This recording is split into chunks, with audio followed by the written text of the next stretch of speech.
Modou Mouhamed Ndiaye. jërë ngeen jëf président national ci xët mu njëkk Soleil national ngan nga muy amal ca Kédougou ci la yéenekaay bi dikk ba di ñu wax ne bu weesoo teeru bërëy ba ñu ko fa teeru moom njiit réew Macky Sall Soleil national mi ngi ñuy xibaar ay xibaar yu jóge ci conseil présidentiel ba mu fa gonte woon démb fa la ñu tënkee fukki mesure ak juróom ngir suqali diwaan bi di Kédougou war cee dugal na xaalis bu toll ci juróom-benn téeméeri milliards yooyee enquête xëy na di ñu leeralal niñ ko fas yéene tërale ci ñetti at yi di ñëw muy 2024 2025 ak 2026 at mu ca nekk Kédougou dana recevoir 200 milliards président Macky Sall xamle na ca ndaje may ne in fokk dañuy jël lu toll ci 200 milliards jagleel ko jeunes yi dëkk bi ngir ñu dakkal mbëkk mi muy gaali loo ci yu gone di mbëkk wutali bitim réew journal lay fa tudde ko solution miracle bu Macky Sall ngir xeex mbëkk mi lise ko nañu sàkku ne ci entreprise ci Kédougou di fa gës or ñu gën a dugal seen loxo ci lu suqali dëkk ba jaare na fay doon campagnal candidat bu Benno Bokk Yaakaar bi di Amadou Ba Walf Quotidien nañu moom Amadou Ba ku koy dimbale ci waa këram yi di waa APR ci nga ko war a njëkk a dimbale ndax i adversaire yu njëkk moom Amadou Ba Walf Quotidien nañu waa APR la Sud Quotidien mel ne ku koy dëggal ba dañu wax ci xëtamu njëkk ne problème Amadou Ba dëgg mooy waa APR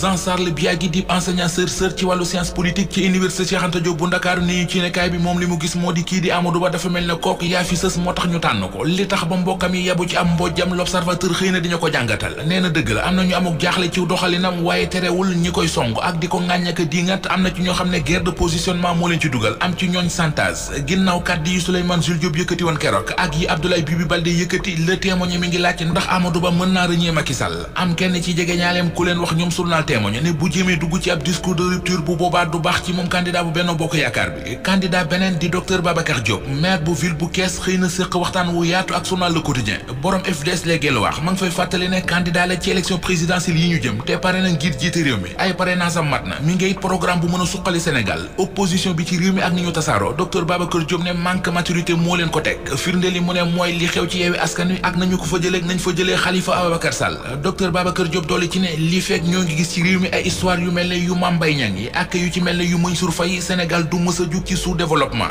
keneen ku sampum dëndëm doon candidat ci élection présidentielle 2024 yi te journal yi xëyee ko mooy Anta Babacar Ngom Diack borom arc Walf Quotidien xëy di ñu xibaar ne ma nga woon ci diwaanu Casamance doon fa amal ab tournée moom it fa ñëpp di teggee ko wóoy fa la ne woon dem na fa ba roi ak reine bu aussi dalal ko ñu ànd waxtaane fa ay pexe yu ñu war a tekk ngir saxal jàmm ca Casamance ñu dellu si Ndakaaru ànd ak lii Quotidien mi xëye Bougane Gueye Dany njukkeel lu mu delloo soxnaam si génn àdduna di Momy Seck moom la yéenekaay bi xëy tey lay def ñeent fukki fan ci biir suuf tekki jot na di programme présidentiel bi mu def moom Bougane Gueye Dany journal bi ne nañu Momy Seck la ko tuddee ba war na ko dédicacel fan yi di ñëw journal Tribune xëy ñëw ak ñun ci poème bi Bougane Gueye Dany def jagleel ko jigéeni réew mi jaaree ko ci soxnaam si génn àdduna di Momy Seck Dany di def tey ci biir suuf ñeent fukki fan lettre bi ñu defoon ay xibaar yu ñeel état de santé bu Ousmane Sonko te lettre ba génnoon ba siiw ñaar ñi ñuy tuumal ne ñoo ko siiwal di inspecteur Idrissa Sow ak adjudant Issa Ndione libération mi ngi ñuy xibaar ne doyen des juges mandat dépôt na leen démb ba ñoo nga ca kaso ba